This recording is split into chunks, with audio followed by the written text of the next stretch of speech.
Karanax barely had time to react before the human's boot sent him sprawling across the hardened soil of Gorloth 5. It wasn't the force of the impact that stunned him. It was the casual way the human had done it, like swatting away a mildly annoying insect. "You call this a death world?" The human rolled his shoulders, surveying the environment as if unimpressed. "That's adorable." Karanax gritted his teeth and struggled to his feet. His secondary heart was hammering. He had trained for cycles to prepare for combat against the so-called apex predators of Terra, but none of the data files had mentioned this. None of them had described the sheer absurdity of human adaptability. "The gravity alone should be tearing you apart," Karanax hissed. "This planet exceeds Terran standards by 30%. "Yeah, it's a little heavy," the human admitted, cracking his knuckles. "But we train in worse. Ever heard of Jupiter Station? It makes this place feel like a vacation." Karanax snarled. He was a veteran of the Zavari Dominion, one of the most feared warriors in the sector, yet this human spoke as if superior training was a birthright. "The air is toxic to most species. The native fauna can digest bone. This world has endured 4 extinction-level meteor impacts in a single millennium." "Neat," the human said. "You ever been to Australia?" Karanax hesitated. "Australia?" The human grinned. "A place back on Earth. It's like this, but worse. Venomous reptiles, giant insects, saltwater creatures that'll kill you just for looking at them funny. And the weather? Sometimes it just decides to set the whole place on fire." Karanax clenched his jaw. "Your kind should not exist." "That's what they keep telling us." The human's grin widened. "But here we are." Karanax calculated his next move carefully. He was faster, stronger. He should have had the advantage. But none of that seemed to matter against a species that just refused to acknowledge the basic rules of survival. He had seen humans fight with shattered limbs, keep moving after what should have been fatal injuries, even joke in the face of near-certain death. "I do not understand your kind," Karanax muttered. "Few do." The human clapped him on the shoulder, as if they were old comrades. "So, are we done here, or do you want another round?" Karanax's pride screamed at him to continue, but his instincts knew better. This human wasn't just a warrior, he was something else. Something terrifying. He took a step back, lowering his weapon. The human chuckled. "Smart move!"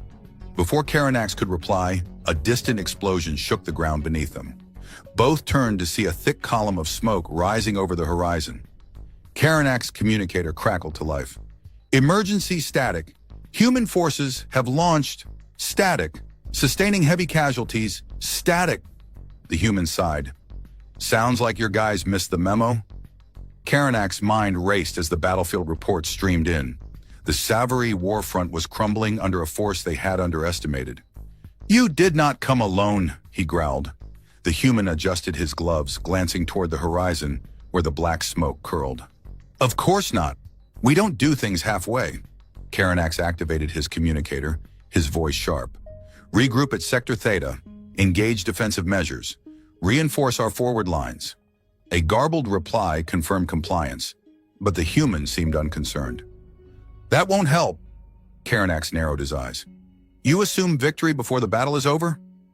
"No," the human replied, watching the distant flashes of energy weapons. "I assume victory because I know what's coming next." A low rumble coursed through the ground, rhythmic and unnatural. Karanax's instincts flared with warning. It was not artillery, not an orbital strike, something else entirely. Then he saw them. They moved in perfect synchronization, humanoid figures clad in reinforced exosuits, weapons bristling with advanced targeting systems. But it wasn't their technology that made Karanax's pulse quicken. It was the way they advanced, like predators who had already decided the fight was over. "You fight with machines?" Karanax sneered, masking his unease. "Cowardice." The human scoffed. "Those aren't machines. They're just men who brought the right tools." Karanax had fought synthetic war forms before, but these were something else. The soldiers moved too naturally, too effortlessly. The exosuits enhanced their speed and power, but it was the minds behind them that made them lethal. "They are still flesh and bone," Karanax said. "They can be broken." The human gave him a sidelong glance. "You'd think that, wouldn't you?" Karanax signaled his forces to advance. Savary warriors surged forward, the ground trembling beneath their charge. Plasma fire erupted in streaks of green and blue, lancing toward the human formations. Then the Terrans moved. Karanax had seen effective infantry maneuvers before, but nothing like this. The humans anticipated shots before they were even fired, dodging and repositioning as if they could predict the flow of combat itself. They fired in measured bursts, cutting down advancing Zavary with chilling efficiency. The human beside him smirked. "Your people fight like they still believe war is about numbers." Karanax bared his teeth. "We are warriors, not machines." "Neither are we." The human nodded toward the chaos ahead. "We're just very good at what we do." Karanax watched as a group of his elites attempted to flank the humans, only for the Terrans to respond as if they had planned for it. A single soldier turned, launching a device that detonated midair. The resulting shock wave sent the Zavary skidding back, their armor barely holding. Before they could recover, precise bursts of kinetic rounds found weak points in their plating. Karanax cursed. "How?" "Experience," the human answered. "You're fighting like this is a war. We're fighting like it's survival." The Zavary were disciplined, bred for war, but they had rules, strategies built on predictable patterns. The humans had no such restrictions. They fought with instinct, adapting to every shift in momentum. They weren't bound by formations or rigid doctrines. The realization clawed at Karanax's mind. He was not battling an army. He was battling something far worse.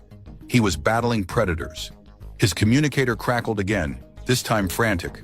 "Overrun! Forces collapsing! Fall back!" Karanax's grip on his weapon tightened. His species had conquered countless systems. But here, against these seemingly fragile beings, they were unraveling. He turned to the human. "Your kind, you should not be capable of this." The human gave him a small, knowing smile. "You'd be surprised what we're capable of." The battle raged on, but Karanax already knew the truth. This war was lost. Karanax knew the war was lost, but surrender was not in his nature. His people did not yield. The Zavary dominion had stood for centuries, unchallenged by lesser species. Yet here, in the choking air of Gorlath 5, the unthinkable was happening. The humans advanced with a brutality that was not born from desperation, but from confidence. They did not hesitate. They did not falter. They pressed forward as if war was a puzzle they had already solved. Karanax's communicator flickered with overlapping distress signals. The command structure was collapsing. Battalions routed by small, coordinated human squads that fought like apex predators, hunting their prey. It was not sheer strength or technology that overwhelmed the Zavary. It was something far more dangerous. Instinct. The human beside him, still unshaken, watched as Karanax's warriors fell back. His posture was loose, as if this battle was no more stressful than a morning drill. "You should probably call a retreat." Karanax bared his teeth. "You think we run?" "I think you should," the human said, "while you still have anyone left to run." Karanax turned back to the battlefield. His soldiers had regrouped at a defensive line near the ridgeline, hurling energy blasts at the oncoming enemy. The humans, undeterred, broke formation, spreading out into smaller mobile units that wove through cover with impossible precision. Karanax could no longer deny it. The humans weren't just winning, they were enjoying themselves. His grip tightened around his blade. If they were predators, he would show them what it meant to hunt. With a roar, he surged forward, leaping into the fray. His warriors followed, emboldened by their commander's charge. If death was inevitable, they would meet it as Zavary should, facing their enemy head-on. Karanax struck the first human with a devastating blow, his blade carving through reinforced armor, sending the soldier sprawling. He spun, using his superior reach to knock another aside. He fought with everything in him, pushing back against the tide of Terran aggression, but the tide did not break. The humans adapted. They shifted tactics with unnatural speed, anticipating every movement. Their weapons found gaps in his defenses. Their strikes became more precise. Karanax grunted as a kinetic round struck his shoulder, sending a jolt of pain through his arm. Another impact slammed into his side. He fell to one knee, breathing hard, vision swimming. He had underestimated them. Again. The human from before stepped toward him, lowering his weapon. "You fought well." Karanax glared up at him, chest heaving. "Kill me and be done with it." The human shook his head. "Not how we do things." Karanax narrowed his eyes. "You show mercy?" The human crouched beside him. "Mercy? Number, we don't kill when we don't have to. Doesn't mean we forget."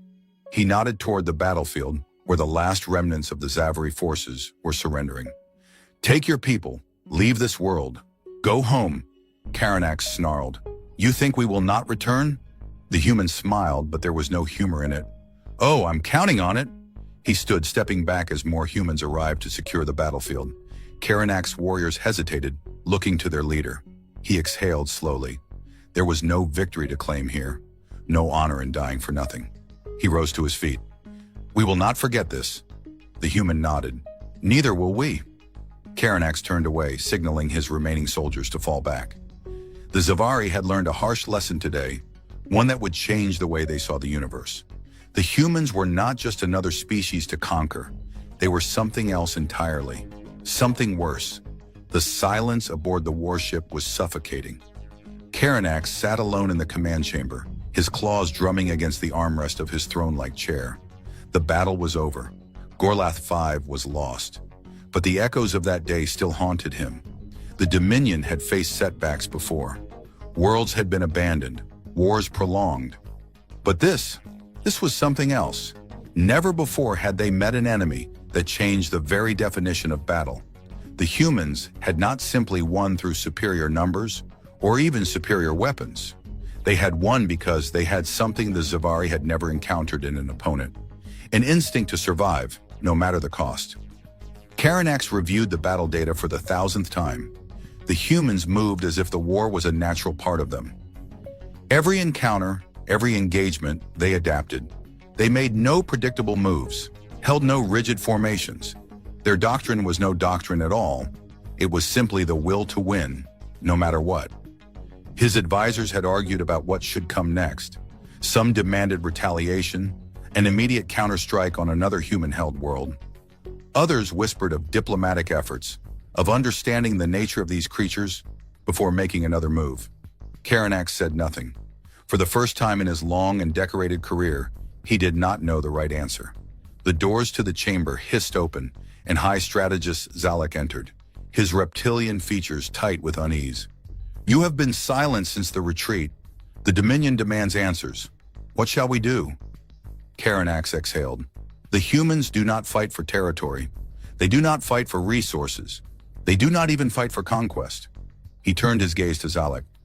"They fight because it is what they have always done. Their world is a crucible, and they are its product. To them, war is not an obstacle. It is their natural state." Zalek narrowed his eyes. "You think they cannot be beaten?" "I think they cannot be broken," Karanax corrected. "And therein lies the problem." Zalek considered this. "If we do not act, the Dominion will see it as weakness. The High Council will not allow us to retreat indefinitely." Karanax let his claws click against the metal armrest. "We do not retreat, we learn." Zalek tilted his head. "What do you propose?" "We have underestimated them once," Karanax said. "We will not do so again. I will return to the capital. I will speak before the High Council. We must prepare, not for another battle, but for a war unlike any we have ever fought." Zalek's tail twitched. "And if they refuse? If they demand immediate retaliation?" Karanax's jaw tightened. "Then they are fools and they will lead us to ruin." Silence stretched between them. Finally, Zalek nodded. "Very well. I shall see to the fleet's withdrawal." As the strategist left, Karanax turned his attention back to the empty void beyond the viewport. Somewhere beyond the sea of stars, the humans were preparing as well. He knew it. They would not be idle. They would not grow complacent, because they knew something the Zavari were only just beginning to understand. A war was coming, and this time, the humans would be ready for them. Karanax stood before the High Council, his expression severe. The chamber, a grand and towering structure of carved obsidian and radiant crystal, held the most powerful minds of the Zavari Dominion.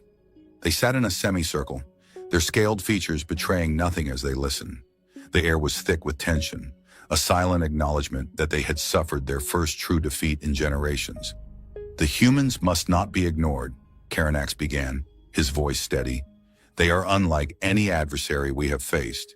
If we do not recognize their nature, our empire will suffer further humiliation. Counselor Vokhtar, an elder whose spines had dulled with age, regarded Karanax with a measured gaze. You speak as if they are more than a minor anomaly. We have fought greater foes and endured. The humans hold but a fraction of the territory we do. Their fleets are smaller, their numbers fewer. What makes them so dangerous? Karanax clenched his jaw. They do not fear death. They do not break. They do not adhere to the logic of war that has guided all civilizations before them. They thrive in chaos, and they make war as if it is woven into the fabric of their existence. Murmurs rippled through the chamber. Some dismissed his words. Others contemplated the gravity of his claim. You suggest they are beyond our ability to defeat? Another counselor asked, skepticism laced in his voice. Karanax shook his head. Number, but they will not be beaten by the means we have relied upon for centuries. Their victories are not won by superior weapons, nor superior numbers. They win because they refuse to lose. Vokhtar exhaled through his nostrils. Then what do you propose? If they are such an enigma, how do we respond? Karanax let his gaze travel across the chamber. We must evolve. We must study them as they study us. We must become unpredictable, just as they are. The Dominion has ruled through dominance, through brute force. That will not work here. We must change, or we will fall. The chamber fell into silence. The weight of Karanax's words settled upon them all. The Zavari had never been forced to adapt. They were the apex of the known galaxy, the conquerors. Now, for the first time, they had encountered something they could not simply crush beneath their might. Finally, Vokhtar leaned forward. We will consider your words, Commander Karanax. But know this, we do not yield to inferiors. If the humans seek war, war is what they shall receive. Karanax bowed slightly but said nothing more. He knew their pride ran deep. It was not something that would be cast aside in a single meeting, but the seed had been planted. The future of the Dominion depended on whether they could accept the truth before it was too late. As he left the council chamber, Karanax gazed out into the void beyond the towering city of the capital world. War was coming, whether they wished it or not. And the humans were already prepared.